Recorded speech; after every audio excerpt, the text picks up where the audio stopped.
Bonjour à toutes et tous, je vous retrouve aujourd'hui pour cette deuxième vidéo bilan des lectures de ces 3 derniers mois que je vous propose en fait pour le Barocco Lecture, le club de lecture que j'ai lancé sur mon compte Instagram Barocco Podcast. Ce club de lecture existe depuis le 15 décembre, nous avons déjà lu, je vous ai déjà proposé L'Homme de neige de George Sand, Les 100 balades de l'amant et de la dame de Christine de Pisan et Mémoire de ma vie de Sarah Bernard. Et je vous retrouve aujourd'hui pour vous faire le bilan, vous donner mon avis sur les 3 dernières lectures que j'ai proposées, donc du 15 mars au 15 avril, du 15 avril au 15 mai et du 15 mai au 15 juin. Le tout premier livre proposé, c'était Les rêveries du promeneur solitaire de Jean-Jacques Rousseau. Ce livre, c'est une expérience assez particulière pour moi. Je peux pas dire que ça a été un coup de cœur, mais je pense que c'est le livre qui m'a le plus marqué pour l'instant, et je pense que ce sera celui-là de l'année 2020, parce que je l'ai commencé donc le 15 mars, on venait tout juste d'être confinés, et durant tout ce premier mois de confinement, j'ai égrené ma lecture des rêveries du promeneur solitaire de Rousseau. Et c'était assez puissant, puisque quand vous ouvrez la toute première page, quand vous ouvrez en fait après la préface, la première promenade commence par ce premier paragraphe qui est très puissant à lire, extrêmement cathartique au moment où je le lisais quand j'étais toute seule là dans mon petit chez moi. Me voici donc seule sur la terre, n'ayant plus de frères, de prochains, d'amis, de société que moi-même. Le plus sociable et le plus aimant des humains en a été proscrit par un accord unanime. Ils ont cherché dans les raffinements de leur haine quel tourment pouvait être le plus cruel à mon âme sensible, et ils ont brisé violemment tous les liens qui m'attachaient à eux. Et là je me suis retrouvée comme Rousseau, seule, avec tout ce temps pour moi, exclusivement pour moi, et avoir ce premier mois de confinement en compagnie de Rousseau, c'était une expérience incroyable et unique, parce que dans ce livre Rousseau, on est après les Confessions, c'est le dernier livre que va écrire Rousseau. D'ailleurs ce livre est publié à titre posthume, Rousseau n'a pas eu le temps de terminer la 10e et dernière balade, et c'est donc après les Confessions, après Jean-Jacques Rousseau, c'est un penseur des Lumières du XVIIIe siècle, qui a créé l'autobiographie, le pacte autobiographique avec ses confessions, dont on a tous et toutes lu un extrait au lycée. Mais là, on est sur un vieil homme qui n'en peut plus de ses semblables humains, qui est déçu par les humains, par les hommes, par la société, et qui est seul et pense, et durant ses longues promenades, digresse sur des sujets plus ou moins philosophiques, sur la botanique, sur la vie simple, sur le fait de se retrouver avec soi, sur le passé avec les hommes, enfin c'était unique. Et autre chose un peu étrange, c'est le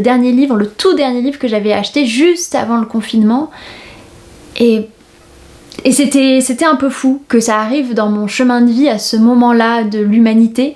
La balade qui m'a le plus marquée et le plus touchée, c'est la 5e balade où Rousseau parle vraiment du rapport à lui-même et au fait que maintenant qu'il a vécu seul pendant aussi longtemps, qu'il n'est plus en compagnie des autres, eh bien il se rend compte qu'il n'a plus besoin des autres, il n'a plus besoin de rien d'autre, il n'a plus besoin de consommer, il n'a plus besoin de profit, et il découvre l'oisiveté, mais l'oisiveté saine, pas l'oisiveté nocive, pas la paresse, pas la procrastination quoi. D'un coup c'est une oisiveté douce, et c'est ce que moi en tout cas je vivais durant cette période de confinement, j'éprouvais ça. Alors après, comme Rousseau est un philosophe et pas un écrivain, je trouve, bon à part dans la Nouvelle Héloïse, mais comparé à la Nouvelle Héloïse, là on est plus dans de la philo. Et parfois il y a certaines balades où je décrochais. La 7e balade sur toute la botanique, c'était moins intéressant. La 6e c'est pareil, il y a vraiment, c'est inégal au niveau de ces balades là. Je vous recommande, si vous voulez le lire, d'écouter les émissions faites par France Culture, par les chemins de la philosophie autour des rêveries du promeneur solitaire, qui explicite ce qui se dit et ne se dit pas dans ces balades. En tout cas moi ce livre, je peux même pas vous dire ça m'a plu, ça m'a pas plu, je peux juste vous dire que ça m'a énormément touchée, énormément marqué, et que j'ai écrit dans ce livre-là, chose que je ne fais jamais. Je souligne dans les livres au crayon de papier, mais je n'écris pas parce que j'ai pas une belle écriture et j'ai l'impression de salir le livre quand j'écris dedans, mais dans celui-là je me suis permis d'écrire parce que c'était fou. Je m'en souviendrai éternellement du fait que je lisais ce livre-là, cette 5e promenade-là, pendant qu'on était confinés et que j'étais seule chez moi et que parfois quand les auteurs quand ils parlent d'eux, quand ils sont dans l'autobiographie plus que dans la fiction, eh bien nous ça nous ramène plus aussi à notre propre vie plutôt que à notre imaginaire et à notre rêverie. Je sais pas si c'est très clair ce que je dis, en tout cas moi c'est ce que j'ai ressenti avec Rousseau, plutôt que de parler de littérature, de thèmes littéraires, de figures de style. Là je faisais des parallèles sans cesse avec ma vie, avec mon quotidien depuis septembre en gros, et c'est pour ça d'autant plus que cette lecture m'a marquée. De quoi jouit-on dans une pareille situation ? De rien d'extérieur à soi, de rien sinon de soi-même et de sa propre existence. Tant que cet état dure, on se suffit à soi-même comme Dieu. Le sentiment de l'existence dépouillée de toute autre affection est par lui-même un sentiment précieux de contentement et de paix, qui suffirait seul pour rendre cette existence chère et douce à qui saurait écarter de soi toutes les impressions sensuelles et terrestres qui viennent sans cesse nous en distraire et en troubler ici-bas la douceur. Mais la plupart des hommes agités de passion continuelle connaissent peu cet état, et ne l'ayant goûté qu'imparfaitement durant peu d'instants, n'en conservent qu'une idée obscure et confuse, qui ne leur en fait pas sentir le charme. Il ne serait pas même bon, dans la présente constitution des choses, qu'avides de ces douces extases, ils s'y dégoûtassent de la vie active, dont leurs besoins toujours renaissants leur prescrivent le devoir.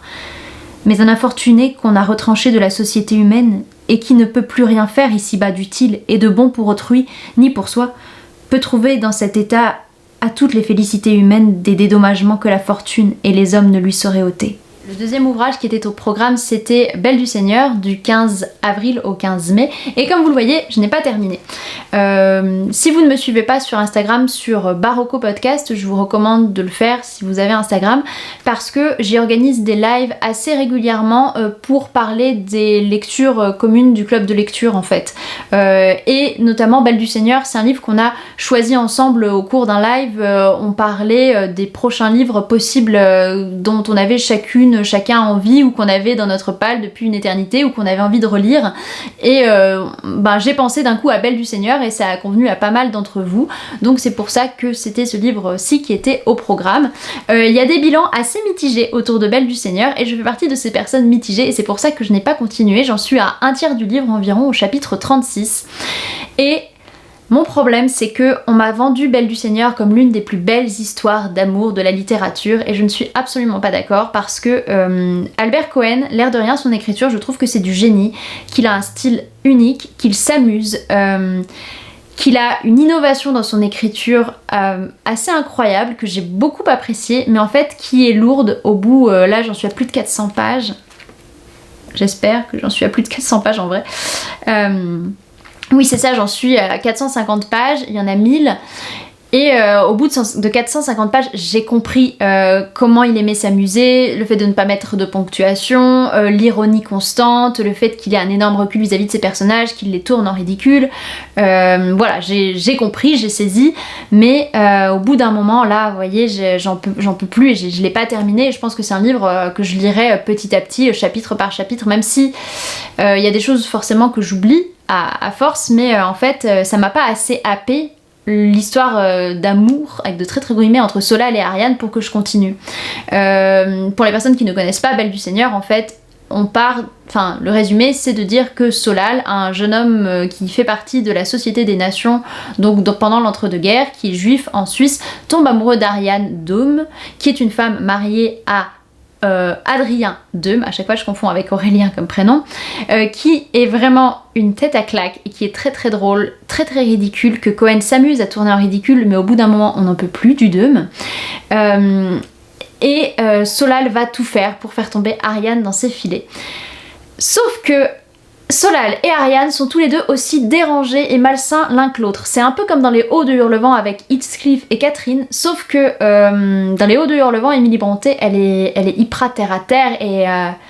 et elle est avec ses personnages, elle est du côté des crapules entre guillemets, elle est avec eux quoi, on souffre avec l'autrice et avec ses personnages. Là Cohen il a une distance phénoménale où juste il les tourne en ridicule, et je vous lirai un extrait qui est un très bel extrait de Solal pour Ariane, mais derrière ces passages d'amour et ces beaux passages, en fait on sent toute l'ironie de Cohen, et à force c'est très long et c'est très pesant. Pareil au niveau du personnage de Solal, il y a quand même une certaine misogynie qui me dérange. Et je peux comprendre pourquoi est-ce qu'on aime Solal, parce que c'est un personnage qui sort des cadres, qui ne veut pas se faire imposer des choses par une société. Enfin vraiment, Solal a un discours intéressant, mais moi je trouve que c'est vraiment juste un personnage assez misogyne pour l'instant dans ce récit, et c'est ce qui me pose problème un petit peu pour continuer, le fait qu'Ariane soit vraiment une tête à claque, même s'il y a des choses vraiment que je trouve novatrices au niveau des personnages, de leur comportement, de leurs relations, mais je ne suis pas attachée à eux et je n'ai pas envie d'être durant 1000 pages entre Ariane et Solal, et surtout d'être dans la tête d'Ariane dans ces chapitres interminables où il n'y a aucune ponctuation. C'est très drôle, hein. La première fois j'ai dit waouh, c'est magistral, et ensuite je me suis dit c'est un peu long quand même et c'est un peu lourd. Donc je le terminerai, mais pas tout de suite. C'est pas un abandon complet, c'est juste que c'est un livre que je m'impose parce que c'était lourd à digérer quoi à force. Mais je sais pour en avoir parlé avec certaines d'entre vous qui sont archi fans de Belle du Seigneur qu'il faut dépasser un certain stade dans le récit pour vraiment être happé par Ariane et Solal et continuer. Et ben au bout d'un tiers du livre on n'y est pas quand même. Oh elle, dont je dis le nom sacré dans mes marches solitaires, et mes rondes autour de la maison où elle dort, et je veille sur son sommeil, et elle ne le sait pas, et je dis son nom aux arbres confidents, et je leur dis, fous des longs cils recourbés, que j'aime, et j'aime celle que j'aime, et qui m'aimera, car je l'aime comme nul autre ne saura, et pourquoi ne m'aimerait-elle pas, celle qui peut d'amour aimer un crapaud, et elle m'aimera, m'aimera, m'aimera, la non-pareille m'aimera, et chaque soir, j'attendrai tellement l'heure de la revoir, et je me ferai beau pour lui plaire, et je me raserai de cyprès pour lui plaire, et je me baignerai longtemps pour que le temps passe plus vite, et tout le temps penser à elle, et bientôt ce sera l'heure, ô merveille, au chant dans l'auto qui vers elle me mènera, vers elle qui m'attendra, vers les longs cils étoilés, ô son regard tout à l'heure lorsque j'arriverai, elle sur le seuil m'attendant, élancée de blanc vêtue, prête et belle pour moi, prête et craignant d'abîmer sa beauté si je tarde, et allant voir sa beauté dans la glace, voir si sa beauté est toujours là et parfaite, et puis revenant sur le seuil et m'attendant en amour, émouvante sur le seuil et sous les roses, ô tendre nuit, ô jeunesse revenue, ô merveille lorsque je serai devant elle, ô son regard, ô notre amour, et elle s'inclinera sur ma main paysanne devenue, ô merveille de son baiser sur ma main, et elle relèvera la tête, et nos regards s'aimeront, et nous sourirons de tant nous aimer, toi et moi, et gloire à Dieu. Et enfin, le dernier livre qui était au programme, c'était un des livres d'un ou d'une des primo-auteuristes de fantasy que je vous avais présenté dans mon podcast Incursion en Faerie, et aussi dans ma vidéo sur mon avis autour de ces premiers auteurs et premières autrices de fantasy avant Tolkien. Pour ma part, j'avais choisi de relire William Morris, mais non pas avec La Source au bout du monde, mais avec Le Lac aux îles enchantées. J'ai beaucoup aimé cette lecture, mais je l'ai trouvée un peu longuette sur la fin. Mon problème, c'est que William Morris développe un conte de fées, si vous voulez. C'est-à-dire que si les contes de fées duraient 400 pages, ouais, à peu près. Si les contes de fées duraient 400 pages, ce serait chez William Morris. Ici, on suit Petite Grive, qui a donc un nom d'oiseau, qui n'a pas un vrai prénom, qui va faire c'est son roman initiatique. C'est un roman de chevalerie, une réécriture de roman de chevalerie initiatique, sauf que cette fois-ci, c'est du point de vue d'une femme, d'une jeune fille qu'on va suivre quasiment de sa naissance jusqu'à la fin de sa quête. Et ce que j'avais reproché à William Morris dans La Source au bout du monde, d'un côté un petit peu sexiste, là c'est légèrement inversé puisque sa protagoniste est une femme. Et donc j'ai beaucoup aimé découvrir Morris en étant un peu plus militant, on va dire, pour la cause des femmes, parce que Petite Grive va vraiment connaître une émancipation qui est belle à voir, et en plus, si dans les contes de fées on peut leur reprocher de tous quasiment se terminer par ils vécurent heureux et eurent beaucoup d'enfants, ici ça ne se termine pas ainsi. Le but n'est pas que tous les personnages à la fin soient mariés et aient des enfants, et c'est ce que j'ai énormément apprécié dans ma lecture. Ce que je peux vous en dire, c'est que si vous aimez les récits d'aventure, les récits médiévaux, les récits de quête, la fantasy vraiment, eh bien vous allez être ravis avec Petite Grive en suivant ses aventures dans cette barque quand elle découvre toutes ces îles ayant chacune ça pourrait très bien être une série de téléfilms pour moi. Je verrais bien ça adapté en tout cas sous forme de téléfilm un peu à la Fantagaro, pour ceux et celles qui connaissent Fantagaro. Je trouve qu'on a énormément de ça chez Morris et dans Le Lac aux îles enchantées, et au niveau de la langue, mais c'est un plaisir de lire William Morris. Ça m'avait déjà fait cet effet là dans La Source au bout du monde, mais on a une langue travaillée, la traduction française est magistrale, elle est enlevée, elle est précise, elle est belle, on a une belle utilisation du passé simple parfois, de ces temps qu'aujourd'hui on n'utilise plus en littérature, on sent en tout cas que chez Maurice il y avait un vrai travail sur la langue et que dans la traduction française, bien qu'elle ait tardé, qu'elle se soit fait près d'un siècle plus tard, eh bien il y a ce même travail, cette même recherche et cette même exigence dans la langue, et c'est toujours plaisant à lire. Quand on aime les belles langues, croyez-moi, ça fait du bien. Alors par contre, peut-être que le défaut de William Morris, c'est de faire de ses personnages principaux des personnages trop irrésistibles pour le reste de l'humanité, parce que comme pour Rodolphe dans La Source au bout du monde, ici tous les hommes tombent amoureux de Petite Grive, mais c'est incroyable cette société. C'est incroyable chez Maurice, quand on a un personnage principal de William Morris, en fait tout le monde tombe amoureux de nous, mais il devrait écrire plus d'histoires sur les gens, peut-être. William Morris, il aurait dû, parce que c'est assez incroyable ce rapport qu'il a au personnage principal dont tout le monde va tomber amoureux. Forcément, personne ne peut leur résister. Et c'est ce que je trouve fou, et c'est un petit peu ce que je lui reproche, c'est que ce serait justement assez intéressant d'avoir des points de vue où ça ne matche pas et où tout le monde n'est pas attiré forcément par le ou la protagoniste. En revanche, ce que j'ai quand même énormément apprécié, c'est que là, je vous disais un petit peu que Maurice, on sentait presque qu'il était militant pour la cause des femmes, et là ces figures féminines sont énormément travaillées. Il y a des figures mauvaises, de sorcières, mais qui sont plus ambiguës que ça. Vraiment, j'ai trouvé qu'on avait des personnages complexes, surtout du point de vue des femmes, et c'était très intéressant à lire. C'est assez rare chez des auteurs de cette époque-là. Et en fantasy d'autant plus, donc plutôt que de lire La Source au bout du monde de Maurice, je vous recommanderais de lire Le Lac aux îles enchantées. Il me reste encore un de Maurice qui est traduit en français que je n'ai pas lu, La Plaine étincelante. Je ne sais pas si je le lirai parce que l'air de rien, même si j'ai apprécié ma lecture, c'était un peu long et j'avais pas besoin en fait que cette histoire fasse 400 pages, et je traînais un peu la patte à la fin de ma lecture et j'avais hâte que ça se termine, parce que même si c'est extrêmement bien écrit et que la langue est belle, en fait à la fin on reste très lointain. En fait à la fin on reste très loin des personnages, on a énormément de recul, on aime bien les suivre mais on n'est pas... on n'a pas des envolées lyriques au niveau de leurs émotions, et moi c'est ce qui me manque parfois,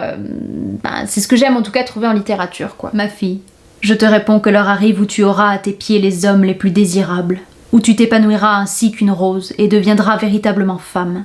Tous t'aimeront et te vénéreront.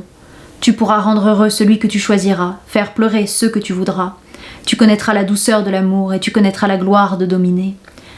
Songes-y bien, tout ceci te sera possible, mais seulement si tu daignes vivre ici, avec moi, en toute quiétude.